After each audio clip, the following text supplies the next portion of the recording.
കോഴിക്കോട് നഗരകേന്ദ്രത്തിൽ വൻ ലഹരി മരുന്നുവേട്ട 254 ഗ്രാം MDMA-യുമായി കണ്ണൂർ മാതമംഗലം സ്വദേശി മുഹമ്മദ് ഷഫീഖ് പിടിയിലായി. ഡാൻസ് ഓഫും നടക്കാവ് പോലീസും ചേർന്നാണ് പ്രതിയെ പിടികൂടിയത്.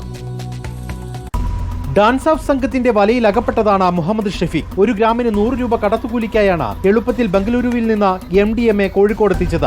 ബസ്സിൽ പുതിയ ബസ് സ്റ്റാൻഡ് പരിസരത്ത് ഇറങ്ങിയ ഉടനെ പിടി വീണു. പ്രതിയുടെ ബാഗിൽ നിന്ന് 254 ഗ്രാം MDMA കണ്ടെടുത്തു. ഇന്ന് രാവിലെ ഒരു 7 മണിയോടുകൂടിയാണ് മുഹമ്മദ് ഷഫീഖ് എന്ന് പറയുന്ന ഇയാളെ കിട്ടുന്നത്. അവർ പരിശോധനയുടെ ഭാഗമായിട്ട് കിട്ടിയതാണ്. ആളുടെ കയ്യിൽ നിന്ന് ഇപ്പം ഒരു 254 ഗ്രാമോളം MDMA ആണ് പിടിച്ചിരിക്കുന്നത്. ആൾ ബാംഗ്ലൂരിൽ നിന്ന് ആർക്കോ വേണ്ടി കൊണ്ടുവന്നു എന്നാണ് പറയുന്നത്. ബാക്കി നമുക്ക് അന്വേഷണത്തിൽ കണ്ടെത്തണം. കൂടുതൽ വരുന്നത് ബാംഗ്ലൂർ ബേസ്ഡ്. അപ്പോൾ അതിനെതിരെ നല്ലൊരു പ്രവർത്തനം എന്ന രീതിയിൽ തന്നെയാണ് ഡാൻസ് ഓഫ് ടീം അംഗങ്ങളും സിറ്റി പോലീസ് കമ്മീഷണറും പ്രത്യേകിച്ച് DCP സാറിന്റെ നിർദ്ദേശപ്രകാരമാണ് നമ്മൾ ഈ ഒരു അന്വേഷണം പരിശോധന നടത്തിക്കൊണ്ടിരിക്കുന്നത്. അത് വീണ്ടും കർശനമായി തുടരുമെന്ന് തന്നെ പറയാം.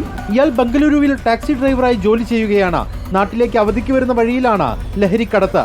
എന്നാൽ ഇത് ആർക്കു വേണ്ടിയാണ് കോഴിക്കോട് എത്തിച്ചതെന്നറിയാൻ പ്രതിയെ വിശദമായി ചോദ്യം ചെയ്യും. കോഴിക്കോട് നഗരം കേന്ദ്രീകരിച്ച ഡാൻസ് ഓഫും പോലീസും അന്വേഷണം ഊർജിതമാക്കിയിട്ടുണ്ട്.